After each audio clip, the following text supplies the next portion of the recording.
आजकल इस पराठा बन बर्गर की सोशल मीडिया पर धूम मची हुई है क्योंकि ये दुबई से पूरी दुनिया में बहुत तेज़ी से वायरल हुआ है। और जब से मेरे घर वालों ने इसकी वीडियोस देखनी शुरू की है ना, तो डेली उनकी डिमांड है कि हम दुबई तो जा नहीं सकते, काइंडली हमें घर पर ही बना के खिला दो, क्योंकि ये बहुत ही ज़बरदस्त से लच्छेदार पराठे के साथ तैयार होते हैं जो खाकर मज़ा ही आ जाता है। बिस्मिल्लाहिर्रहमानिर्रहीम, अस्सलाम वालेकुम गाइस, आई होप कि आप सब खैरियत से होंगे। आज हम बनाएंगे बहुत ही टेस्टी फ्लेवरफुल से लच्छेदार बर्गर।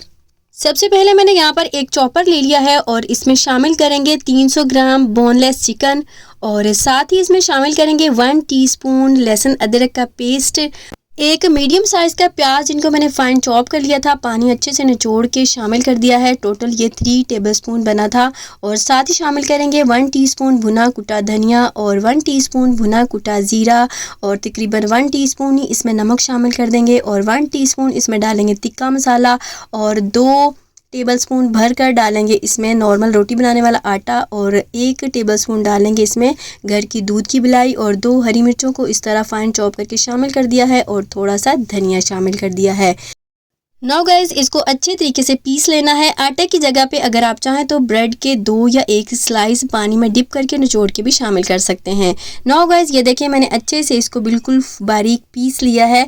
इसको मैंने तकरीबन 2 से 3 मिनट अच्छे तरीके से चला लिया है और ये देखें अच्छे तरीके से ये पीस गया है। नाउ गाइज, इसको निकालेंगे एक बाउल में और फिर इसको रखेंगे फ्रिज में तकरीबन आधे घंटे के लिए ताकि ये थोड़ा सा सेट हो जाए और उसके बाद हम इसके बनाएंगे कबाब। इस स्टेज पर भी आप बना सकते हैं, लेकिन अगर आप थोड़ा सा फ्रिज में रख देंगे तो ये अच्छे तरीके से सेट हो जाएगा। आधा घंटा हो चुका है और ये जो हमने मटेरियल बना के रखा था काफ़ी सेट हो गया है, थोड़ा सा हार्ड सा हो गया, तो हाथों को अच्छे से ऑयल से ग्रीस करेंगे और बस हम इसको पैटीज़ बना लेंगे। जो हमने लच्छेदार बर्गर के अंदर हमने ये कबाब या ये पैटीज़ लगानी है, तो बस हमने ये बड़ी सी पैटीज़ बनानी है ताकि जो हमारे लच्छेदार बर्गर के साइज़ से थोड़ी सी छोटी होगी। अगर आप चाहें तो बड़े बड़े कबाब भी बना सकते हैं। तो ये देखें हम इस तरह ज़बरदस्त सी बड़ी सी इस तरह पैटी बना लेंगे। तो इस तरह सारी पैटीज़ आपने बनाकर तैयार कर लेनी है। तो ये देखें कितनी ज़बरदस्ती ये बन गई है, अच्छे से सेट भी हो गई है। ना गाइस, इसको रखेंगे एक प्लेट में, लेकिन प्लेट के अंदर मैंने एक क्लीन रैप बिछा दिया है। कोई भी शॉपर रख लीजिएगा ताकि कबाब बाद में निकालने में आसानी रहेगी। तो ये देखें मैंने यहाँ पर 5 पैटीज़ बना ली हैं। नाउ गाइज, ये पैटीज़ फ्राई होने के लिए रेडी है। अगर आप चाहें तो इसको फ्रीज़ भी कर सकते हैं, जब दिल करे इनको निकालें और फ्राई करके एंजॉय कर सकते हैं, लेकिन मैं अभी इसको फ्राई करूंगी। तो यहाँ पर मैंने एक फ्राई पैन ले लिया है और इसमें डालूंगी थोड़ा सा घी या ऑयल, लेकिन मैं ऑयल डाल रही हूँ। अगर आप चाहें तो घी भी शामिल कर सकते हैं। तो मैंने ऑयल शामिल कर दिया है और अच्छे तरीके से तवे के ऊपर इस तरह स्प्रेड कर दिया है। अब हम ये सारी पैटीज़ इसमें इस तरह लगा देंगे। पहले मैंने मीडियम फ्लेम रखी हुई थी, अब मैंने लो फ्लेम कर दी है और सारी पैटीज़ हमने इसमें लगा देनी है और इसको एक साइड से तकरीबन 2 मिनट लगेंगे या 3 मिनट अच्छे तरीके से फ्राई हो जाएंगी। आपने लो टू मीडियम फ्लेम पर इसको फ्राई करना है क्योंकि चिकन इसमें कच्चा है। नाउ गाइस, ये देखिए हमारी ज़बरदस्त सी पैटीज़ बनकर रेडी हो रही हैं और ये टूटेंगी बिल्कुल भी नहीं क्योंकि हमने इसमें आटा डाला है। अगर आप चाहें तो ब्रेड भी डाल सकते हैं। नाउ गाइस, 2 से 2.5 मिनट हो गए हैं एक साइड से इसको फ्राई होते। अब इसको फ्लिप कर देंगे। तो ये देखें ज़बरदस्त सा एक साइड से कलर भी आ चुका है और अच्छे तरीके से फ्राई भी हो चुकी हैं। अगर आप चाहें तो मज़ीद इस साइड से भी इसको फ्राई कर सकते हैं। इस साइड से भी इसको बनते हुए तकरीबन 2 से 2.5 मिनट हो चुके हैं और इसको फ्लिप करके देख लेते हैं और ये देखें ज़बरदस्त सा कलर भी आ चुका है और ये अच्छे तरीके से फ्राई भी हो गई हैं। तो सारी पैटीज़ को इस तरह फ्लिप कर लेंगे अगेन और बस ये ज़बरदस्त सी पैटीज़ बनकर रेडी हो गई हैं। अब हम इनको निकालेंगे एक प्लेट में। तो बस ये देखें कितनी जल्दी ये पैटीज़ बनकर रेडी हो जाती हैं। इसके साथ ही गाइस फटाफट बता दें आप कहाँ से मेरी वीडियो देख रहे हैं, मुझे जानकर अच्छा लगेगा और कमेंट में लाजमी बताया करें कि आप कहाँ से वीडियो देख रहे हैं। मज़ेदार सी पैटीज़ बनकर रेडी है, इनको करेंगे साइड बार। और यहाँ पर मैंने 3 कप आटा ले लिया है। ये फ़ाइन आटा है, नॉर्मल वाइट आटा। अगर आप चाहें तो मैदा भी ले सकते हैं और मैंने अच्छे तरीके से छानकर एक बाउल में शामिल कर दिया है और इसमें शामिल करेंगे 1 टीस्पून नमक और 1 टेबलस्पून इसमें चीनी शामिल कर देंगे और इसको अच्छे तरीके से करेंगे मिक्स। और उसके बाद हमने इसमें थोड़ा थोड़ा पानी डालकर एक स्मूथ सी डो बना लेनी है। ना ही बहुत ज़्यादा हार्ड होनी चाहिए और ना ही बहुत ज़्यादा सॉफ्ट होनी चाहिए, एक मीडियम सी डो बनाएंगे। मीडियम सी डो बना ली है। इस स्टेज पर 1 टेबलस्पून इसमें घी या ऑयल शामिल करेंगे, लेकिन मैं ऑयल कर रही हूँ। अगेन अच्छे तरीके से आटे में मिक्स कर देना है। अच्छे तरीके से आपने इसको अगेन गूंद लेना है, नीट कर लेना है। नाउ गाइस ये देखिए हमारी डो बनकर रेडी है। इसके ऊपर थोड़ा सा ऑयल और लगा देंगे और इसको कवर करेंगे तकरीबन आधे घंटे के लिए। यहाँ पर आधा घंटा हो चुका है और ये देखें हमारी डो काफ़ी सॉफ्ट हो चुकी है, ज़बरदस्ती बनकर तैयार हो गई है। तो बस हम इसको डिवाइड करेंगे 4 से 5 हिस्सों में। सबसे पहले बोर्ड पे मैंने ऑयल लगा लिया है और इस तरह मैं इसको कट कर रही हूँ। ये टोटल 6 पेड़े बनकर तैयार हुए हैं, लेकिन मैं इसके 5 पेड़े बनाऊँगी। एक पेड़े को मैंने थोड़ा थोड़ा तोड़ कर दूसरे पेड़ों में शामिल कर देना होता है। जो छोटा बड़ा साइज़ हो वो सारा इक्वल करना होता है। तो यहाँ पर हमारे पास 5 पैटीज़ थी और 5 ही मैंने पेड़े बनाए हैं। अच्छे से ऑयल से ग्रीस करके साइड पे कवर कर देंगे 10 मिनट के लिए। फिर एक पेड़ा उठाएंगे इस तरह और हाथ की मदद से ये अच्छे से स्प्रेड हो जाता है। ये देखिए आपको रोलिंग पिन की ज़रूरत ही नहीं पड़ेगी।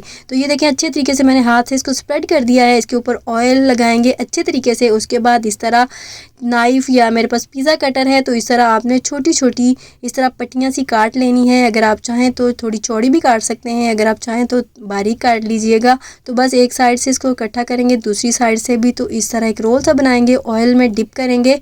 अच्छे तरीके से डिप करने के बाद एक प्लेट में रखते जाएंगे। 5 मिनट के बाद हम इसको स्ट्रेच करेंगे। स्ट्रेच करने के बाद हम इस तरह सबसे पहले आपने अच्छे तरीके से स्ट्रेच करना है ताकि इसके लच्छे बहुत ज़बरदस्त से बने। तो मैंने इसको स्ट्रेच करते हुए फिर इस तरह हाथों पे 4 फिंगर्स पे इस तरह आपने इनको लपेटना शुरू करना है। Very simple. तो ये देखें मैंने इसको जो ऊपर का सिरा है इस तरह अंदर की तरफ इसको फोल्ड कर देना है और सारे रिमेनिंग पेड़े इसी तरह बनाकर तैयार कर लेने हैं। इन पेड़ों को बनाने के बाद भी 10 मिनट रेस्ट देंगे ताकि लच्छे स्टेबल हो सकें। और नाउ गाइस एक पेड़ा लेंगे और ऊपर से अच्छे तरीके से प्रेस करेंगे। इतना प्रेस करेंगे कि जितना बड़ा आपने ये पराठा बनाना है। नाउ गाइस मीडियम फ्लेम पर हमारा तवा गर्म है और बस ये पराठा इसमें रखेंगे। थोड़ा सा ऑयल या घी ज़्यादा डालिएगा ताकि पराठे अच्छे तरीके से फ्राई हो सकें। इस पराठे को थोड़ा सा आगे कर देंगे और 2 पराठे इसमें और लगा देंगे, लच्छेदार पराठे। और पराठे फ्राई हो रहे हैं लेकिन मीडियम फ्लेम है। और अगर आप चाहें तो ऊपर से कवर करके भी पका सकते हैं। अगर आप चाहें तो इससे साइज़ छोटा भी रख सकते हैं। हल्का सा ही प्रेस कीजिएगा अगर आपने छोटा साइज़ रखना है। तो इस स्टेज पर गैस बहुत ज़्यादा कम आ रही है और मेरे पराठे जो है ना हार्ड से होना शुरू हो गए। लेकिन आपने ट्राई करनी है कि मीडियम फ्लेम पर ही इनको फ्राई करना है। लेकिन अभी गैस का प्रॉब्लम है, सिलेंडर भी मेरे पास ख़त्म था तो अर्जेंट में अभी कुछ भी नहीं कर सकती थी। तो मैंने ऐसे ही इनको फ्राई कर लिए। थोड़े से हार्ड हो गए थे, इतने ज़्यादा हार्ड भी नहीं थे, बस क्रिस्पी से थे, लेकिन खाने का बहुत ज़्यादा मज़ा आया।